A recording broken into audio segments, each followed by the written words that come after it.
Have you ever been in an airport and realized you forgot a book to read? So you go into that little shop, the one with overpriced water and snacks and gum, and you decide to check out that one little bookshelf. You know the one I'm talking about.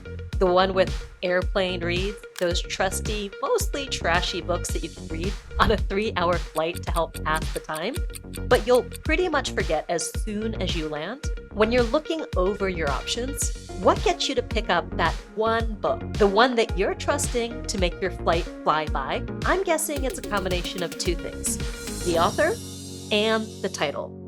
Or maybe it's just the title. The same is true for your email subject lines. But instead of delivering useless entertainment that'll disappear as soon as the plane lands, you're delivering real, can't-miss value inside your emails. In case you're tuning in to my channel for the first time, hi there. I'm Marisa Murgatroyd, and I've coached and supported tens of thousands of entrepreneurs, from side hustlers to 7-figure empires, on how to grow your online business. And I'm here to help you succeed too. When it comes to the success of your email campaigns, you don't want to leave it to chance. Sure, you may have built up enough trust with your subscribers that when they see your name as the sender, they'll open. But they may not be that engaged to read all the way to the end. You definitely can't rely on the name factor alone, because inboxes are so oversaturated, meaning you've got some heavy competition. After all, who hasn't subscribed to something to receive a freebie or some kind of discount and then completely forgot you subscribed, right? I can't be alone in this, lol. Now more than ever, you have to stand out in someone's inbox and capture attention in the blink of an eye, much like your favorite airport read does.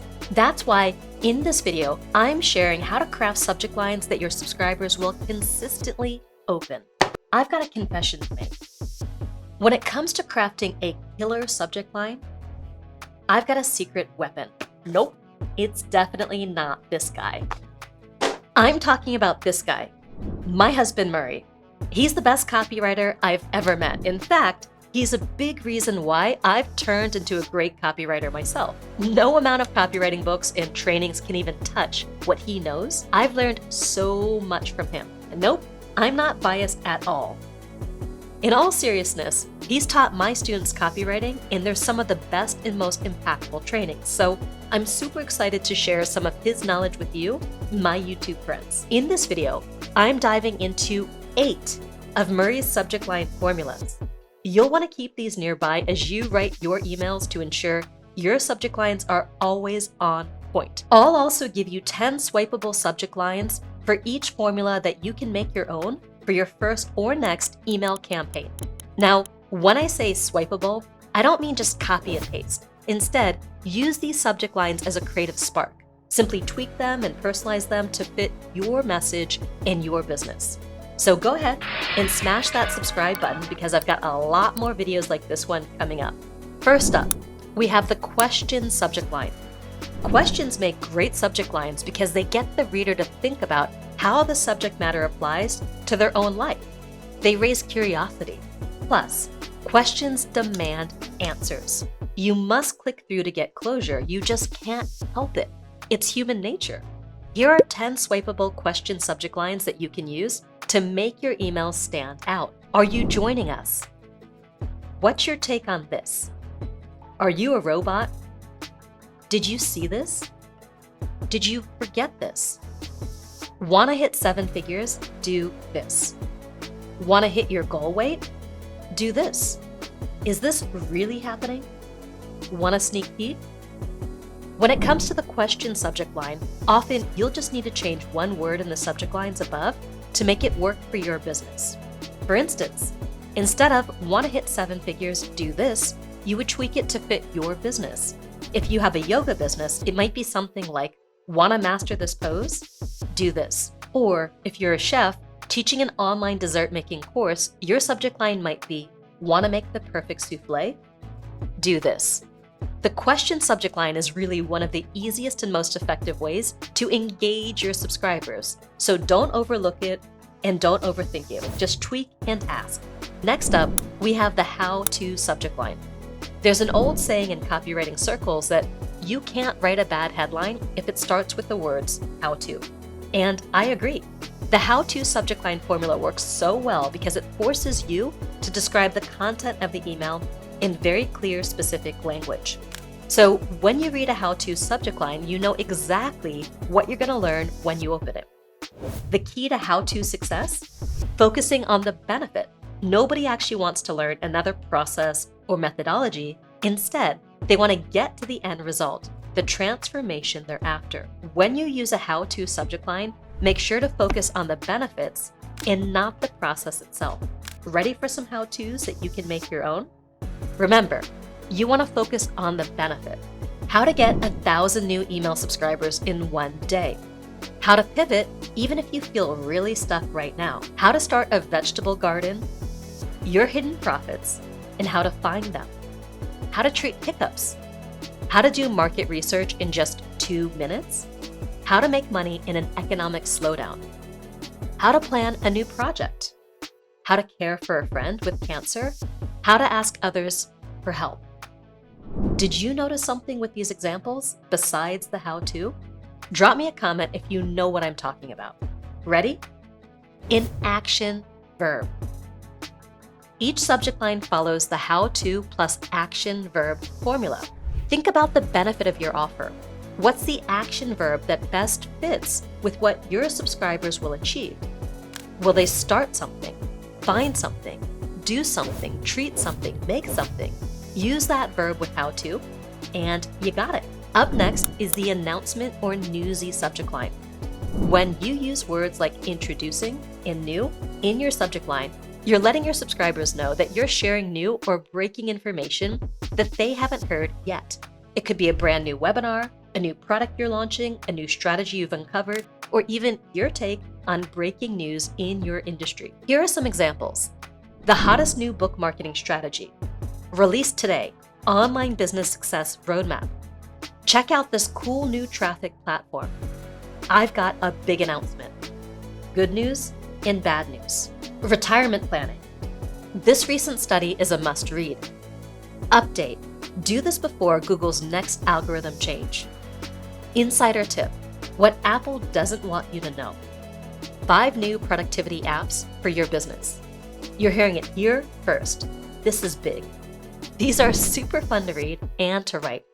Don't limit yourself to just introducing and new. The sky's the limit, so to speak, when it comes to crafting your announcement or newsy subject line. Ready for subject line formula number 4? This one's for all you math nerds out there. While I'm not a math nerd, I'm definitely an art and literature nerd. And I think nerds should unite no matter their interests, right? Anyways, I'm talking about the number subject line. Using numbers in your email subject lines is a great way to set people's expectations and provide a structure for the content of your email. The key to success with this formula is the number you use. So if you're suggesting steps that'll take effort, then using a low number works better as it suggests the process is quicker and easier. However, if you're providing value to the reader, like a number of ways to increase email subscribers, then a higher number tends to work better as it increases your subscribers' perception of the value your email will provide them. All right, let's dive into 10 number subject lines that you can make your own. 30 ways to build your email list. The 9 hottest online business markets. 20 times your potential, physically, mentally, spiritually. 5 newbie-proof list building secrets. 21 ideas for getting your kids to clean their rooms. 10 amazing insights into dog training. These 3 mistakes are costing you clients. 5 renovation tips to add value to your property investments. 5 time-saving ideas, packing for your next business trip. 3 books I read recently that you might like. Friendly reminder, if you're breaking down a complex idea into steps, you want to use a smaller number, whereas if you're sharing simple tips, a higher number is better. This is fun. I love reading these. If you're enjoying this video and getting a lot of value out of it, drop me a comment with your favorite subject line I've shared with you. Next up, we have subject line formula number 5, and trust me, this is way more fun than your friends jumping out at you and yelling surprise. I'm talking about the surprise subject line. So studies on brain activity show that a good play on words or a pleasant surprise lights up the pleasure centers of the brain. So whether it's a small chuckle or an unexpected offer that benefits the user, using surprise in your subject lines causes the reader to pause while scanning through their inbox and piques their curiosity enough to open the email and learn more. The key here is to not focus on a specific formula. Instead, just surprise and delight your subscribers with something they wouldn't expect. So here are some fun ones that you can make your own. A shaman, grain alcohol, and a flea disaster. Don't ask the deer how to hunt it, ask the hunter. Size doesn't matter. The real secret of a great relationship. You had me at hello. Bet you can't stop at one. The good, the bad, and the ugly. In case of a sales emergency, smash this. As pointless as a broken pencil or a stroke of genius. Why bite the bullet when you can avoid it altogether? Guess who's coming to dinner? The key with a surprise subject line is to completely throw formula out the window and just have some fun. And don't be afraid to get a little controversial. Subject line formula number 6 is the personalized subject line. So when you use a reader's first name in your subject line, it draws their eye as they're scrolling their inbox and makes it feel like you're speaking directly to them. It builds this much needed sense of connection in our increasingly disconnected online world. And I gotta say, every time we've tried it, it's done well. Just don't overuse this one or it's gonna start losing impact.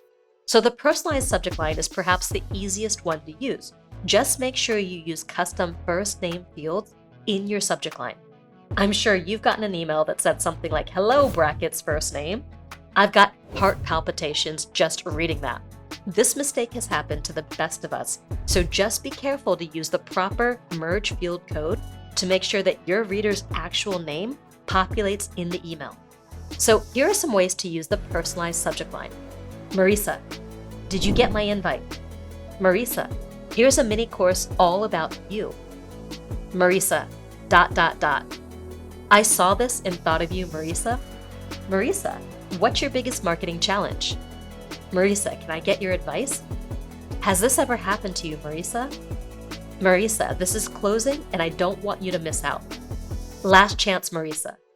Marisa, did you see this? I'm particularly drawn to, I saw this and thought of you, Marisa. Marisa, how can I get your advice? Has this ever happened to you, Marisa? What about you? Which personalized subject lines will you use? Just a reminder, don't forget to use custom fields to automatically fill out your subscribers' first names. Unless every subscriber is named Marisa. Lol, I hope not. And next up, we've got the curiosity gap subject line. Sites like BuzzFeed have built publishing empires off the back of a psychological phenomenon known as the curiosity gap. Professor George Lowenstein coined this term to describe the gap between what we know and what we want to know. And when we notice a gap in our knowledge, it produces a feeling of deprivation that prompts us to go looking for that piece of missing information in order to stop feeling deprived. However, curiosity requires a little bit of initial knowledge first. We're not curious about something we know absolutely nothing about. However, as soon as we know even a little bit, our curiosity is piqued and we want to learn more. So try leaving a small curiosity gap in your subject lines to encourage opens. Here are some examples you can make your own. Well, this experiment failed miserably. When I started my business, I did not see this coming. Lee launched his first product ever, results inside. What's coming, ... This seemed fishy to me until I tried it. Our annual survey results are in. This got more listens than any other podcast we've ever done. Well, that was an unexpected result. Whoa, we didn't expect this to happen. The big lie, ... There's a reason why the curiosity gap is a key principle in marketing, so don't be afraid to use it in your subject lines. All right, did I save the best for last? Maybe, or maybe this is the subject line formula that will have the most impact on your business growth. Intrigued? Did I get a little curiosity gap going on, lol? Our last subject line type number 8, is the scarcity subject line. Scarcity is a powerful driver of human behavior. When something is in short supply, our fear of missing out kicks in, and we're compelled to act. And there are two main types of scarcity that work well, especially in email campaigns: time and amount. You have 1 hour to take action. There are only 5 copies left. Act now. Adding a time or availability limitation in your subject line encourages subscribers to open and act on your email before it's too late. Dun dun dun. Dun dun dun. The key to using scarcity in your email subject lines is importance. If your subscribers don't have any intention of purchasing from you, they're not going to care that they can get free shipping if they purchase in the next hour. You need to make sure the offer you're presenting is important to the reader before you use scarcity to get them to act now. That's why I recommend using scarcity at the end of your email campaigns. Because when you continually use what's called false scarcity, your subscribers will grow to distrust you. So false scarcity is when you tell your subscribers that this is their last chance to get them to buy, when it's not actually their last chance. Don't do that. Let's take a look at 10 scarcity subject lines that you can use to close your next campaign. Final day to join, product name, until next year. Workshop starting now. Your last chance for 50% off plus free shipping. Doors closing. Last chance to get my help on this. 1 hour left. Last chance to get this special deal. Hurry, you're about to miss getting this done in time. 1 day only. Our Black Friday sale starts now. 2 new bonuses. Only minutes left. OMG, see my bonus only for the first 25 people. Alert, only a handful left. Note the words that scream scarcity. Final, last chance, doors closing, hurry, 1 day only minutes left, alert. There you have it. 8 subject line formulas that have been proven to work time and time again to get your emails opened regardless of how crowded someone's inbox gets. Here's a quick recap. We've got the question subject line, the how-to subject line, the announcement or Newsy subject line, the number subject line, the surprise subject line, the personalized subject line, the curiosity gap subject line, and the scarcity subject line. Now, which types are you most excited to try? Or if you already use these, which ones are your favorite? Drop me a comment below. Want to say a huge thank you to Murray and this guy. Actually, not really. I forgot I bought this guy at the Austin airport and I need room on my shelf for, let's just call them meteorites. All right, we're not done just yet. I've got a video that's perfect to watch right now. Inside, I share the 5 things that you must know to sell through email. So check that one out and head to the description below for some more free resources and details on my programs, many of which have Murray's fingerprint. Then go out there and live your message.